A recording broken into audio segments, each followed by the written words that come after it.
Social post ప్రేక్షకులకు స్వాగతం. నేను doctor Anil Kumar Bachu, certified financial ప్లానర్‌ని. ఇంకొక వండర్‌ఫుల్ సెక్టర్ తీసుకొచ్చాను ఈ వీడియోలో. ఏదైతే చాలా బాగా పెర్ఫార్మ్ చేస్తుంది లాస్ట్ 1 ఇయర్ నుంచి అండ్ గోయింగ్ ఫార్వర్డ్ కూడా బాగా స్కోప్ ఉన్న సెక్టర్ ఇది. అదే సీడీఎంఓ ఆర్ సీఆర్‌డీఎంఓ అంటాము. అంటే clinical research companies, clinical and drug research manufacturing operations companies అనమాట సీడీఎంఓ అంటే. ఇవి ఎందుకు ఇంపార్టెంట్ ఏందంటే కాంటెక్స్ట్ చూసుకుంటే ఇండియా ఫార్మసీ క్యాపిటల్ అంటాం మనము. Most of the big pharma companies manufacturing back end జనరిక్సే గానీ అన్నీ కూడా ఇండియాలో జరుగుతా ఉంటాయి. సో, ఆ లెక్కన చూసుకుంటే అండ్ గ్లోబల్‌గా కూడా చూస్తే ప్రతి 5 జనరిక్ మెడిసిన్‌లో ఒకటి పక్కా భారత్ నుంచి వస్తుంది. అంటే నియర్లీ 20% ఆఫ్ వరల్డ్ మెడిసిన్స్ పక్కా ఇండియాలో తయారవుతాయి. సో, అందుకోసమే భారత్ ఈ ఫార్మా ఇండస్ట్రీలో ఏందంటే ఈ contract research, drug development and manufacturing ఈ సీడీఎంఓ ఏదైతే ఉందో చాలా ఇంపార్టెంట్ సెక్టర్, క్రూషియల్ సెక్టర్ అయిపోయింది. సో, ఇక్కడ చూసుకుంటే నేను చెప్పినప్పుడు 20% భారత్ వాటా ఎలా ఉందో, ఈ సెక్టర్ కూడా మెచ్యూర్ అయింది. ఒక 5-10 ఇయర్స్ కన్నా చూసుకుంటే ఇప్పటికి ఆల్రెడీ సింపుల్ జనరిక్స్ నుంచి మనం మొదలుపెట్టినప్పుడు జనరిక్స్ ఒక్కటి జస్ట్ అనిపించేది. బట్ అక్కడి నుంచి కొంచెం స్పెషలైజ్డ్ వాటికి మనం మూవ్ అవుతున్నాము. సో, ఎక్కడైతే ఓన్లీ మార్జిన్ తక్కువున్న ఐటెమ్సే కాదు, మార్జిన్ బెటర్‌గా ఉండి కాంపిటీషన్ తక్కువున్న వాటికి కూడా మూవ్ అవుతా ఉంది ఈ సెక్టార్స్. సో, ఎందుకంటే స్పెషల్లీ మూవ్ అవ్వకపోతే జనరిక్స్‌లో ఉంటే మాత్రం మార్జిన్ ష్రింక్ అవుతా ఉంటాయి. కంపెనీస్ సర్వైవ్ కాలేవు ఎక్కువ రోజులు. అందుకోసమే వాల్యూ చైన్‌లో కూడా పైకి most of the pharma companies వెళ్తా ఉన్నాయి. సీడీఎంఓస్ కూడా వెళ్తా ఉన్నాయి. అండ్ గ్లోబల్ కంపెనీస్‌కి మంచి ధీటుగా పనిచేస్తా ఉన్నాయి మన కంపెనీస్. ఈ సీఆర్‌డీఎంఓ ఆర్ సీడీఎంఓ అంటే ఏంటి అంటే మాత్రం ఒక మాలిక్యూల్ ఏదైనా సరే, ఒక డ్రగ్ మాలిక్యూల్‌ని అర్లీ ల్యాబ్ వర్క్ నుంచి ప్రాసెస్ డెవలప్‌మెంట్ చేసి కమర్షియల్ ప్రొడక్షన్ దాకా తీసుకెళ్ళే పని ఈ సీడీఎంఓలు చేస్తాయన్నమాట. సో, ఇవి ఎందుకు ముఖ్యమంటే ఏందంటే గ్లోబల్‌గా ఫార్మా కంపెనీస్ ఏవైతే ఉన్నాయో ఈ హ్యాండ్ ఓవర్‌లు, రీసెర్చ్‌కి సంబంధించిన వాటికి ఆహ్, ఫ్రిక్షన్ ఎక్కువుంటుంది. అక్కడ ఎక్స్‌పెన్సివ్ గూడా వెన్ కంపేర్డ్ టు ఇండియన్ మార్కెట్స్‌లో చూసుకుంటే. సో, ఇది ఒక అనదర్ ఎక్స్‌పోర్ట్ కాదు. ఇక్కడ బోత్ వాల్యూమ్ లెడ్ జనరిక్స్ అయ్యుండొచ్చు, మంచి హైయర్ వాల్యూ ప్రొడక్ట్స్ అయ్యుండొచ్చు అండ్ సర్వీసెస్ అయ్యుండొచ్చు. సో, వాటన్నిటికి కూడా గ్లోబల్‌గా హబ్ అయ్యే అవకాశం ఇండియాకుంది and quite a few companies are తీసుకుంటున్నాయి. దీనివల్ల ఇంకొక అడ్వాంటేజ్ ఏంటంటే ఫార్మా కంపెనీస్‌లో మార్జిన్ ప్రెషర్స్ ఏవైతే లాస్ట్ 1 ఆర్ 2 ఇయర్స్ కనబడ్డాయో సీడీఎంఓల ద్వారా ఫిల్ చేసుకోవచ్చు. మచ్ హైయర్ మార్జిన్స్ వచ్చే అవకాశం ఉంది. సో, అందుకే ఈ sector is very important. So, ఇక్కడ చూసుకుంటే సీడీఎంఓల బిజినెస్‌లో కూడా చూసుకుంటే నియర్లీ 25-30% ప్రాఫిట్ మార్జిన్, ఎబిడ్డా మార్జిన్‌తో పనిచేస్తా ఉన్నాయి మోస్ట్ ఆఫ్ దెమ్. ట్రెడిషనల్ జనరిక్స్‌లో ఈ ఎబిడ్డా మార్జిన్స్ ఓన్లీ 15-20% మాత్రమే ఉంటాయి. ఆ లెక్కన చూసుకున్న ఈ సీడీఎంఓ కంపెనీస్ యొక్క వాల్యుయేషన్ గాని, మనకు రిటర్న్స్ కూడా బెటర్‌గా వచ్చే అవకాశం ఉంది బికాస్ ఆఫ్ మార్జిన్స్. మన ఐటీ కంపెనీస్‌లో రిటర్న్స్ ఎందుకు బాగా వచ్చాయి మధ్యలో అంటే వాటి మార్జిన్స్ ఆర్ హైయర్. సో, పెట్టిన క్యాపిటల్‌కి సుపీరియర్ రిటర్న్స్ ఇచ్చే అవకాశం ఉన్న సెక్టర్ సీడీఎంఓ, సీఆర్‌డీఎంఓ సెక్టర్స్ అన్నమాట.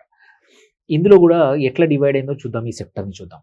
ఇక్కడ చూసుకుంటే కమర్షియల్ మ్యానుఫ్యాక్చరింగ్ ఏదైతే ఉందో సీడీఎంఓలో నియర్లీ 50% అదే ఉంది.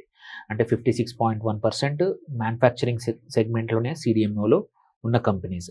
20.7% డెవలప్‌మెంట్ సెక్టర్‌కి, అంటే డెవలప్‌మెంట్ ఆఫ్ ఈ ప్రాసెస్ వాటి మీద 20% రెవెన్యూస్. ఒక 13.4% మాత్రమే క్లినికల్ రెవెన్యూస్, క్లినికల్ ఆపరేషన్స్ నుంచి వచ్చే రెవెన్యూస్. ఇది క్లినికల్ రీసెర్చ్ ఏదైతే జరుగుతుందో దాటి నుంచి. అట్లాగే 6.1% డిస్కవరీ, కొత్త మాలిక్యూల్స్ డిస్కవరీ మీద revenues only 6.1%. Pre clinical trials వాటి మీద నుంచి వచ్చే రెవెన్యూ ఒక 3.7% ఉంది ఇండియన్ టోటల్ సీడీఎంఓ మార్కెట్‌లో కరెంట్‌లీ ఉన్న రెవెన్యూస్ చూసుకుంటే. సో, ఈ లెక్కన చూసుకుంటే మనది ఇంకా కూడా manufacturing led industry. But over the period of time ఈ అదర్ డెవలప్‌మెంట్ కానీ, హై మార్జిన్ ఐటెమ్స్ కూడా కిక్ ఇన్ అవుతా ఉన్నాయి. సో, ఇక్కడ ఇంపార్టెంట్ ఏందంటే గ్లోబల్ ఏవైతే ఫార్మా కంపెనీస్ ఉన్నాయో ఒక మాలిక్యూల్ నీ ల్యాబ్ నుంచి ఫ్యాక్టరీకి తర్వాత మూడోగా కమర్షియల్ మ్యానుఫ్యాక్చరింగ్ తీసుకురావాలంటే టైం చాలా పడుతుంది. చాలా ఎక్స్‌పెన్సివ్. అందుకోసం సొంతంగా చేయకుండా ఇట్లాంటి కంపెనీస్‌కి ఈ ప్రాసెస్‌ని ఔట్‌సోర్స్ చేస్తాయన్నమాట.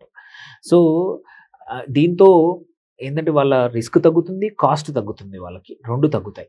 ఈ కంపెనీస్ ఫుల్ ఫ్లెడ్జ్డ్ డిపెండెన్సీ ఏంటి రీసెర్చ్ ప్రాసెస్ మీద, రీసెర్చ్ సపోర్ట్ మీద, ప్రాసెస్ డెవలప్‌మెంట్ మీద తొందరగా ఫాస్ట్‌గా, ఎఫిషియెంట్‌గా చేయడము. అప్‌స్కిల్ చేసుకొని ఈ కంపెనీస్‌లో కూడా చాలా ఇంపార్టెంట్. మ్యానుఫ్యాక్చరింగ్ సెక్టర్‌ని కూడా చూసుకోవడం అనమాట. ఇవన్నిటిని ఇంటర్నల్‌గా చేసే బదులు third party companies, Indian CDMO companies ఇవన్నీ హ్యాండిల్ చేస్తా ఉన్నాయి. సో, అందుకే ఈ అవకాశం అనేది మోర్ ఆఫ్ అప్పుడు ఐటీలో ఎట్లా ఔట్‌సోర్సింగ్ ఉండిందో ఇప్పుడు కూడా మోర్ ఆర్ లెస్ ఇది కూడా అలాంటిదే అనమాట. ఫార్మా సెక్టర్‌కి ఉన్న బంగారు అవకాశం ఇది. సో, ఇక్కడ చూసుకుంటే ఏంటంటే ఎందుకు మనకి ఈ అవకాశాలొచ్చాయో చూసుకుంటే, ట్రిగ్గర్స్ చూసుకుంటే మాత్రం మేజర్‌గా supply chain diversification. Post Covid వచ్చేసి చైనా మీద ఓన్లీ గ్లోబల్ డ్రగ్ కంపెనీస్ అన్నీ డిపెండ్ అవ్వడం అనేది ఒక పెద్ద రిస్క్‌తో కూడుకున్న పని అని కోవిడ్ టైంలో మనందరికీ తెలిసొచ్చింది. అందుకోసమే ఆల్టర్‌నేట్ సప్లై చైన్స్ డెవలప్ చేసుకోవడం కోసము ఆహ్, కంపెనీస్ అన్నీ కూడా ఇండియా వైపు చూస్తా ఉన్నాయి అండ్ బిజినెస్ ఇస్తా ఉన్నాయి. సో, ఇప్పటికే నియర్లీ ఒక 10,000 పైన మ్యానుఫ్యాక్చరింగ్ కంపెనీస్ ఇండియాలో ఫెసిలిటీస్ ఉన్నాయి. 3,000 పైగా ఫార్మా కంపెనీస్ ఉన్నాయి పెద్దవి. అండ్ ఆల్రెడీ 200 కంట్రీస్‌కి మనము సప్లై చేస్తా ఉన్నాం, ఎక్స్‌పోర్ట్స్ చేస్తా ఉన్నాము. అండ్ యూఎస్ ఎఫ్‌డీఏ కంప్లయింట్ ప్లాంట్లు కూడా చాలా ఉన్నాయి. సో, యూఎస్ తర్వాత అత్యధికంగా ఉన్న కంట్రీ ఎఫ్‌డీఏ కంప్లయింట్ ఫెసిలిటీస్ ఇండియానే. సో, అంటే వి ఆర్ నాట్ కొత్తగా స్క్రాచ్ నుంచి చేయట్లేదు. ఆల్రెడీ ఎక్స్‌పీరియన్స్ ఉన్న కంట్రీ కాబట్టి ఈ సీడీఎంఓ బిజినెస్ కూడా మనకు ఎక్కువగా వచ్చే అవకాశం ఉంది. స్క్రాచ్ నుంచి చేయట్లేదు కాబట్టి. అండ్ మార్కెట్ కూడా పెద్దది. గ్లోబల్ సీడీఎంఓ మార్కెట్ చూసుకుంటే 13,00,000 కోట్ల worth year on year. So, అందులో ఇప్పటికైతే మనం ఓన్లీ 2-3% మాత్రమే ఉన్నాం. అంటే we're just scratching the surface. ఇంకా ఎక్కువ సీడీఎంఓ వర్క్ తెచ్చుకోగలిగితే హ్యూజ్ ఆపరేషన్స్ ఇంకా కంపెనీస్ వచ్చే అవకాశం ఉంది. ఎగ్జిస్టింగ్ కంపెనీస్ పెరగడానికి అవకాశం ఉంది. జస్ట్ దట్ మన కంపెనీస్ ఆ ఆపర్చునిటీస్ యూజ్ చేసుకోవాలంతే. 2035 వరకి మన వాటా 2.2 లక్షలు ఓన్లీ సీడీఎంఓ ద్వారా మనకి రావచ్చు కోట్లు. అన్ని కోట్ల బిజినెస్ రావచ్చనమాట. సో, అందుకే అవకాశం హ్యూజ్ ఉంది ఈ ఇండస్ట్రీ. దెన్ కాస్ట్ అడ్వాంటేజ్ గాని, కాస్ట్ మోట్ చూసుకుంటే ఇండియాకి చూసుకుంటే ఒకటి ఆర్&డి కాస్ట్ చీపరే. మ్యానుఫ్యాక్చరింగ్ ఖర్చు కూడా చీపరే వెన్ కంపేర్ టు యూఎస్‌తో పోల్చుకుంటే. ఈయూ కన్నా చూసుకుంటే ఈయూలో ఆర్&డి ఖర్చు 60%, మ్యానుఫ్యాక్చరింగ్ నియర్లీ 85% యూయూ కన్నా మన దగ్గర తక్కువగా పడుతుంది. చైనా కన్నా మన ఆర్&డి కాస్ట్ 40%, మ్యానుఫ్యాక్చరింగ్ కాస్ట్ 38% తక్కువ. సో, అందుకే ఇక్కడ ఆపర్చునిటీస్ ఎక్కువుంది. అండ్ యూఎస్‌ని తీసుకుంటే 1/4 కాస్ట్ మన ఆర్&డి ఖర్చు. మ్యానుఫ్యాక్చరింగ్ కూడా సగం కంటే తక్కువనే. అందుకే చైనా కన్నా కూడా చౌకగా ఉంది ఈ 2 మెట్రిక్స్‌లో. సో, ఇదే మన హ్యూజ్ అడ్వాంటేజ్, కాస్ట్ అడ్వాంటేజ్. అందుకే గ్లోబల్ కంపెనీస్ కంపల్సరీ వాటి మార్జిన్స్‌ని, వాటి లాభాల కోసం ఇండియాలో వీటిని సీడీఎంఓ ద్వారా ఔట్‌సోర్స్ చేయాల్సిందే, ఇక్కడ వాడుకోవాల్సిందే. సో, మార్కెట్ ప్రొజెక్షన్స్ చూసుకుంటే 2024లో ఆల్రెడీ సీడీఎంఓ మార్కెట్ ఒక 30,000 కోట్ల మార్కెట్. ఇప్పుడు దగ్గర దగ్గర 2035 వరకి 1,50,000 నుంచి 2,00,000 కోట్ల వరకు చేరే అవకాశం ఉంది. సో, ఇక్కడ చూసుకుంటే ఆసక్తికరమైన పాయింట్ ఏంటంటే మ్యానుఫ్యాక్చరింగ్ లెడ్‌గానే ఇంకా కొనసాగుతుంది. గోయింగ్ ఫార్వర్డ్ అది అలాగే ఉండొచ్చు. దాంతో పాటు వేరే లెగ్స్ కూడా ఈక్వల్లీ ఎక్స్‌పాండ్ అయ్యే అవకాశాలు చాలా ఎక్కువగా ఉన్నాయి. So, end to end outsourcing కూడా ఆల్రెడీ కొన్ని కంపెనీస్ రీసెర్చ్ డెవలప్‌మెంట్ కూడా తన మ్యానుఫ్యాక్చరింగ్‌తో పాటు పెంచుతున్న కంపెనీస్ క్వైట్ ఎ ఫ్యూ వచ్చేసాయి. సో, మనం మర్చిపోకూడనిది ఏంటంటే మెడిసిన్స్ కూడా కాంప్లెక్స్ అవుతా ఉన్నాయి. పోను పోను కొత్త మెడిసిన్స్ అండ్ మ్యానుఫ్యాక్చరింగ్ మెడిసిన్స్ 2 కూడా కాంప్లెక్స్ అవుతా ఉన్నాయి. బయోలాజిక్స్ కొత్తగా వస్తున్నాయి. పెప్టైడ్స్ అని, యాంటీబాడీస్ చాలా అండ్ సెల్ థెరపీస్ ఇవన్నీ కూడా జీన్ థెరపీస్ ఇవన్నిట్లో కూడా మన దగ్గర ఎక్స్‌పర్టీస్ ఉంది. ఇవన్నీ కూడా అవుతున్నాయి. ఇవి సింపుల్‌గా కాపీ చేయడం కానే కాదు. ప్రొడ్యూస్ చేయడం కూడా అంత సులభం కాదు. సో, వీటికి డీప్ సైంటిఫిక్ కేపబిలిటీ కావాలి. థాంక్‌ఫుల్లీ మన ఇండియాలో అది ఉంది. అండ్ అలాగే ప్రాసెస్ కంట్రోల్ కావాలి. అట్లాగే అంత ఎగ్జిక్యూషన్ కూడా సరిగ్గా ఉండాలి. సో, గ్లోబల్‌గా అడ్వాన్స్ డ్రగ్స్‌లో చూసుకుంటే మేజర్ భాగం అన్ని కంపెనీస్ కూడా క్యాన్సర్‌ని టార్గెట్ చేస్తా ఉన్నాయి. సో, ఇవి కొంచెం కాంప్లెక్సిటీ ఉన్న products cart cell therapy treatment తీసుకుంటే ఒక్కొక్కరికి 3,00,00,000 ఖర్చవుతుంది. అదే భారత్ లో చూసుకుంటే రీసెర్చ్ కానీ, కెమిస్ట్రీ ప్రాసెస్ డెవలప్‌మెంట్ అవన్నీ జోడిస్తే రీసెర్చ్ ఇంకా తక్కువ రేట్‌లో ఇవి అయిపోయే అవకాశాలు కనబడతా ఉన్నాయి.